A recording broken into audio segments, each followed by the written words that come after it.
کے لیے نکالیں، امام خود آپ کی زندگی میں برکت دیں گے۔ بہت سارے لوگ بہت ساری چیزیں کرنا چاہتے ہیں، عمل کرنا چاہتے ہیں، عزیزان محترم، بہت سارے لوگ پریشان ہیں، مختلف دعاؤں کے لیے بھی کہتے رہتے ہیں۔ شب جمعہ ہے، اسی وسیلے سے ایک چیز میں نے سوچا کہ آپ کو دے دوں، کیونکہ اس کا تعلق جمعے سے تھا، جمعے کے دن سے شروع کرنے سے تعلق تھا، اس لیے میں آپ کو دیتا ہوں۔ اور دیکھیں یہ چیزیں وہ ہیں کہ جو علماء حق دیتے ہیں۔ امام خمینی بھی کہتے تھے اگر کوئی عمل کرنا چاہتے ہو تو کچھ دن روزے رکھو، اس کے بعد عمل کرو، اور پھر محنت بھی کرو ان اسباب کے لیے، نہ کہ ہاتھ میں بیٹھے ہوئے بس پڑھ دیا کچھ آ جائے گا، ایسے نہیں ہوتا، اسباب نہیں ہے۔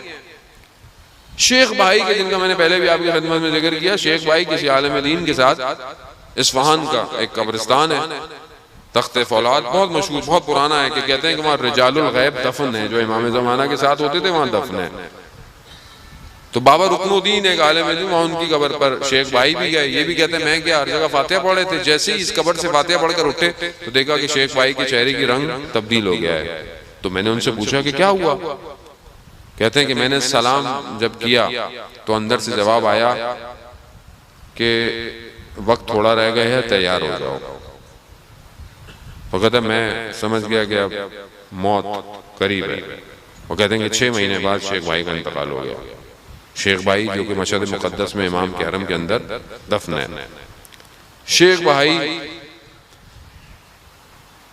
کے لیے ایک شخص آیت اللہ حسن زادہ عاملی کے شاگرد نے بھی کتاب میں نقل کیا ہے، بہت پرانی کتاب ہے، بہت پرانا پرنٹ ہے، جو ہے وہ جس میں علماء کی سیرتیں بیان کی گئی ہیں، اس کے اندر ہے روزگاران کتاب ہے، اس کے اندر اس کو ذکر کو نقل کیا ہے۔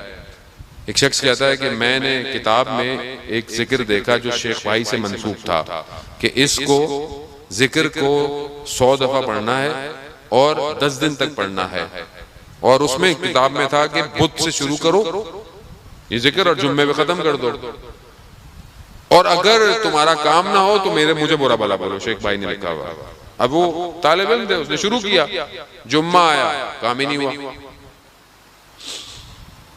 تو انہوں نے شیخ بھائی کی روح سے کہا کہ دیکھیں مسئلہ نہیں ہے، لیکن اگر یہ کسی نااہل یا کسی ایسے شخص جو پڑھا لکھا نہیں ہے، باشعور نہیں ہے، اس کے ہاتھ میں لگ جاتا تو وہ آپ کو برا بھلا بول رہا ہوتا، میں تو اجازت نہیں دیتا کہ میں آپ کو کچھ کہوں۔ اب یہ پریشان ہے۔ اسی کا بیٹا کسی ایک ایسے شخص کے پاس جاتا تھا، آغا جنی کے پاس، جنتی کے پاس، کہ جو روحوں کو بلانے کا علم رکھتے تھے۔ تو کچھ دن بعد بیٹا گھر آیا، کہنے لگے کہ وہ جو جن کے بعد میں جاتا ہوں انہوں نے پیغام بھیجوایا آپ کے لیے۔ کہتے کیا؟ کہا شیخ بھائی کی روح نے آپ کو بلایا۔ اب پریشان ہو گئے، اب ان کے پاس گئے تو انہوں نے کہا کہ مجھے نہیں پتا کہ آپ نے کیا کیا ہے، میں بہت عرصے سے کوشش میں تھا کہ شیخ بھائی کی روح کو بلاؤں، مگر میں بلا نہیں پاتا تھا، کبھی آتے ہی نہیں تھے، پیغام بھجواتے تھے کہ مصروف ہوں۔ عزیزان محترم، کچھ علماء ایسے ہیں، یا علامہ طباطبائی کی جو بھائی حسن الہی طباطبائی، تو ان کے پاس بھی علم تھا، وہ ان سے منسوب ہے کہ کچھ علماء، خاص طور پہ 2 علماء کا نام لیا، 2 علماء کی میں نے روح کو بہت بلانے کی کوشش کی۔ ایک کون؟ ایک سید ابن طاؤس، جن سے آپ مستند مصائب سنتے ہیں، اور ایک سید بحر العلوم۔ کہا ان دونوں نے مجھے پیغام بھیجایا کہ ہماری نوکری اس عالم میں ایسی ہے کہ ہم وہ جگہ چھوڑ نہیں سکتے۔ کہا کون سی نوکری ہے؟ کہا مولا کائنات کے دروازے کے نگہبان ہیں ہم۔ تو کہا بلا نہیں سکتے، خب نہیں بلا سکتے، شیخ بھائی بھی نہیں ہو سکتے۔ خب خلاصہ انہوں نے وقت تعین کیا کہ آج روحوں کو بلایا جائے گا، اور پہلے ان کو بلایا۔ تو جس دن طے ہوا تھا اس دن انہوں نے کہا کہ وہ آج مجھے روحوں نے پیغام دیا ہے کہ آج کوئی بھی روح نہیں آئے گی۔ کہا کیوں؟ آج آیت اللہ حجت جو کم میں دفن ہے ان کا انتقال ہو گیا ہے، اور ساری روحیں ان کے استقبال میں کھڑی ہوئی ہیں۔ کیوں کھڑی ہیں؟ کیونکہ ان کا امام زمانہ سے بہت زیادہ مستحکم رابطہ تھا۔ ایسے علماء،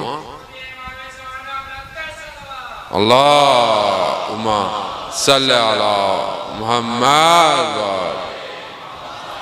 تو وہ یہ کہتے ہیں یا اب نہیں بلا سکے، خوب چلے گئے، پھر دوبارہ وقت ہوا تھا، پھر کوئی اور آئے، کوئی اور روح آئی عالم کی، کہا کہ شیخ بھائی آنے والے ہیں۔ اچھا وہ ہوتا کیسا ہے کہ وہ شاید آپ نے بھی سنا ہو، روح کو بلانے کے لیے آپ کو ہاتھ میں انہوں نے کہا کہ سوال لکھنے پڑتے ہیں اپنے، اور وہ جو بلاتا ہے وہ بات کرتا ہے، جو شخص چاہتا ہے وہ نہیں، جو اظہار کرتا ہے اسے پتا ہوتا ہے۔ اب جو جواب ہوتے ہیں وہ پرچے میں لکھے ہوئے آ جاتے ہیں۔ تو وہ جب پہنچے تو ان سے کہا گیا، کہا کہ ہم نے تمہارے اخلاص کی وجہ سے ہم آئے ہیں، کہ جو تم نے اخلاص دکھایا۔ کہا وہ جو جہاں سے تم نے اس ورد کو پڑھا تھا اس میں تحریف ہوئی بھی ہے، ورد صحیح ہے، ورد بدھ کے دن سے نہیں جمعے کے دن سے شروع کرنا ہے، اور پھر 10 دن یعنی اتوار کو ختم کرنا ہے، اور 100 دفعہ ڈیلی پڑھنا ہے۔ کہا اس کو پڑھو، کہتے ہیں پھر ہم نے بعد میں اس پہ عمل کیا، اور وہ ابھی 2-3 دن ہی ہوئے تھے، جس عالم نے ذکر کیا ہے کہ انہوں نے عمل کیا، ہو گیا۔ اب عزیزان محترم میں نے بھی عمل کیا، بہرحال ہو گیا۔ آپ کی اپنی قسمت، آپ عمل کیجئے گا، آپ کا بھی اللہ کرے گا ہو جائے گا، لیکن ظاہر ہے باقی شرائط بھی ہیں، ذکر کے ساتھ ساتھ باقی شرائط بھی ہیں، میں نماز نہ پڑھوں۔ اچھا مزے کی بات ہے کہ ایک اور عالم دین نے ذکر کے لیے جو بتایا ہے کہ جو طریقہ ہے اس ذکر کو پڑھنے کا وہ فجر کی نماز میں تسبیح پڑھنے کے بعد ہے فوراً۔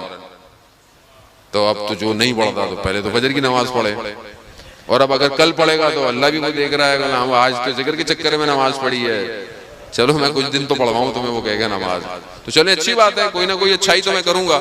عزیزان محترم یہ ذکر ہے،